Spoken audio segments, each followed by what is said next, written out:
नमस्कार, मैं बीके यादव और आप देख रहे हैं भारत न्यूज लाइव।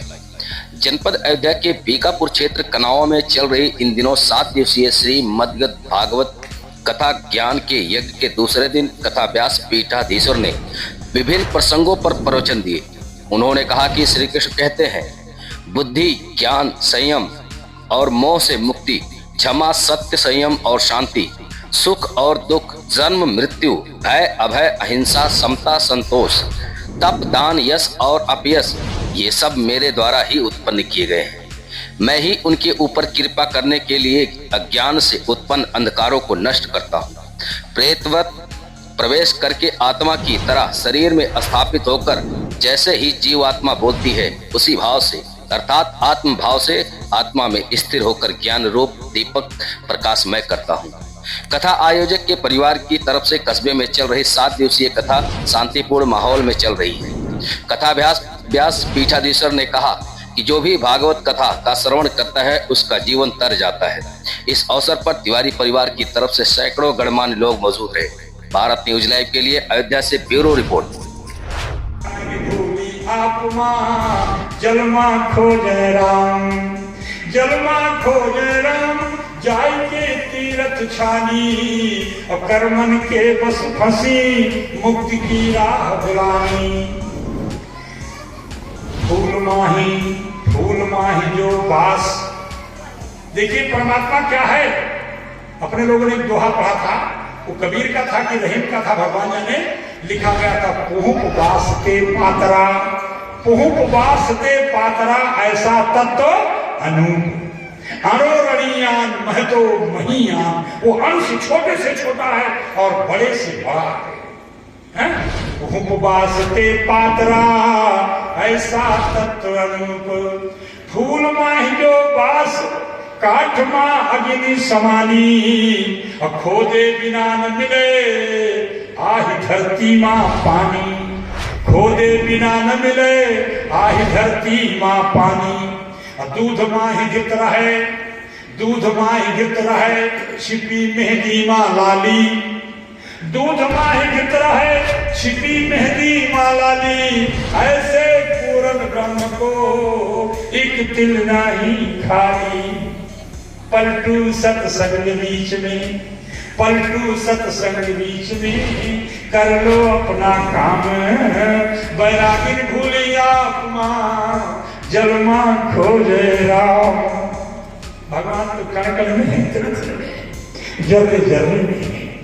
ये जो भी रूप दिखाई पड़ रहा है, भागवत के 11 स्कंद में लिखा गया कि संसार में जो भी व्यवस्थाएं दिखाई पड़ रही है वो मेरा ही स्वरूप है। ये वनस्पतियां भी, ये फूल के पौधे भी, ये दूब घास भी, ये छोटे छोटे बच्चे, गौ, पशु, छगड़ी पकड़ी, ये सब भगवान, ये सब मेरे रूप हैं, ऐसा भगवान ने कहा। इसलिए कहा गया कि सिया राम में सब जग जानी। इसीलिए कहा गया, भगवान ने बताया सब मेरा रूप है। गो गोचर जहां लग मन जाई, सो सब माया जाने भाई। अच्छा देखिए, अपने लोग कहते हैं कि माया खराब है, माया नश्वर है, माया खराब है। अरे भगवान अगर सत्य है तो भगवान की माया भी सत्य है। भगवान किसी असत्य की रचना नहीं करेंगे। हम लोग गृहस्थ प्राणी हैं, इसलिए हम लोगों को अपने से तालमेल बना करके, अपनी परिस्थितियों से तालमेल बना करके चिंतन करना चाहिए। ये बोल देना कि ईश्वर, संसार कुछ नहीं है, संसार कुछ नहीं है, ये तो मूर्खतापूर्ण बात है। संसार ही सब कुछ है, संसार ही सब कुछ है। इसी में माता है, पिता है, भाई है, बंधु है, सारी व्यवस्थाएं हैं। सारी व्यवस्थाओं को करते हुए, सारे लोग सबको आदर देते हुए, सबको सम्मान देते हुए, इन बातों को अपने लोगों को भूलना है और इसी के बीच में से परमात्मा के स्वरूप का एक चिंतन करना है। इसलिए अगर ईश्वर सत्य है तो ईश्वर के द्वारा बनाई गई उसकी माया भी सत्य है, ये झूठ नहीं है। इसका तिरस्कार करना या झूठे बातें बोलना कि ये माया है, माया है, माया है, ये माया ही सत्य है।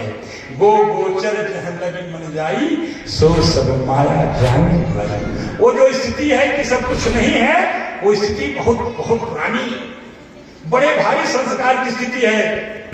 तुलसीदास कह चिद विलास जग, तुलसीदास कह चिद विलास जगे, बूझत बूझत बूझे, साई कहूं अंतर में सूझे। देखिए बाबा तुलसी ने, एक दिन का खेल नहीं है ये, एक दिन का खेल नहीं है। भगवान की भक्ति करना, भगवान को पाना, उनसे तादाद बनाना, ये एक दिन का खेल नहीं है। बूझत बूझत बूझे, एक जन्म, 2 जन्म, 3 जन्म लगातार स्थिति में बने रहो, लगातार परमात्मा के चिंतन में बने रहो, तब कहीं जाकर के भगवान के स्वरूप का अनुभव अपने लोगों की हृदय में हो सकता है। देखिए ध्यान दीजिए, एक बीज में अंकुर, नया अंकुर कब निकलता है?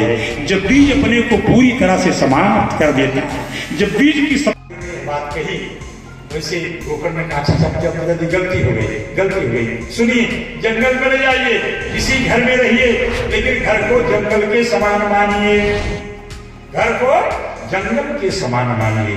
देखिए गोकर्ण जी ने अपने पिता को 2 श्लोकों में ज्ञान मार्ग का उपदेश दिया। कहा पिताजी, देस्तिमान सरुधिरे विमति त्यजत्वम, देस्तिमान सरुधिरे विमति त्यजत्वम, अजाया सुता दिशु सदा ममता म्यनुंच, पश्यामिशं जगविदं क्षणभंगनिष्ठं, वैराग्य रसिको भवभक्तिनिष्ठा।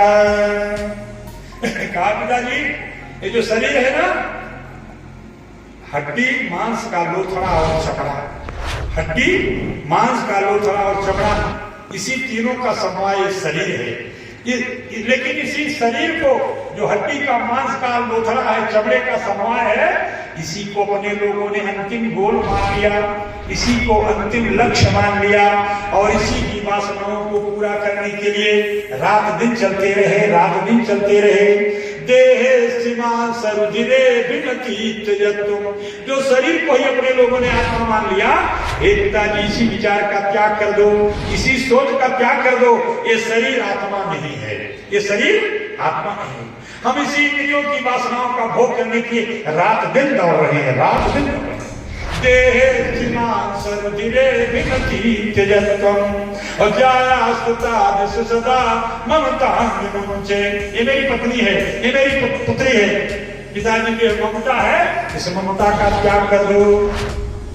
और कहा पिताजी, धर्मं भजस्व सततम त्यज लोक धर्मान, लौकिक धर्मों का त्याग करो। लौकिक धर्म क्या है? आज इनके यहाँ सुबह मजा आएगा, आज उनकी बिटिया के क्या मान्यता दे जाएगा, ये हमारा परिवार है, ये लौकिक धर्म है। कहा पिताजी, लौकिक धर्मों का त्याग करो, धर्मम भजस्व, वही भगवान नारायण साक्षात धर्म के स्वरूप हैं, हमेशा उन्हीं का चिंतन करो। धर्मम भजस्व सततम त्यज लोक धर्मान, और सेवस्व साधु पुरुषां चरितां कृष्णा, साधु पुरुषों का साथ करो। साधु माने दाढ़ी वाला साधु नहीं, साधु माने पीला वस्त्र पहनने वाला साधु नहीं, दंड कमंडल वाला साधु नहीं। साधु माने जिसके विचार समाज के लिए रचनात्मक हो, जिसके विचार समाज के लिए रचनात्मक हो, उसके साथ उठो बैठो, उसके साथ वार्तालाप करो। दाढ़ी वाले साधु के पास बैठने की कोई आवश्यकता नहीं है, जिसके मुंह में नाना प्रकार का व्यतिक्रम भरा हुआ है, नाना प्रकार की व्यवस्थाएं भरी हुई हैं, ऐसे साधु के पास बैठने की आवश्यकता नहीं है। जिसके विचार समाज के लिए कल्याणकारी हैं, उसके साथ उठो बैठो, उसके साथ वार्तालाप करो। सेवस्व साधु पुरुषां जहि काम तृष्णा, काम की तृष्णा का त्याग करो। और अन्य से दोष गुण चिंतन महासमुक्ता, कौन कितना बिगड़ा है, कौन अच्छा है, दूसरे के बारे में चर्चा मत करो, दूसरे के बारे में चर्चा मत करो, दूसरे के गुण दोष की व्याख्या मत करो। आप किसी को कहते हो कि आप बड़े खराब हो, आप बड़े, हम एक अंगुली से आप कहते हैं कि आप बड़े खराब हो, लेकिन 3 अंगुलियां हमारी तरफ मुड़ी हुई हैं, तू उसका काम कहता है, तू तो उनके आजा है, 3 पीढ़ी तू आजा, 3 अंगुलियां हमारी तरफ में, कि अपने को देखो, अपने को देखो, उनको देखने की आवश्यकता नहीं है।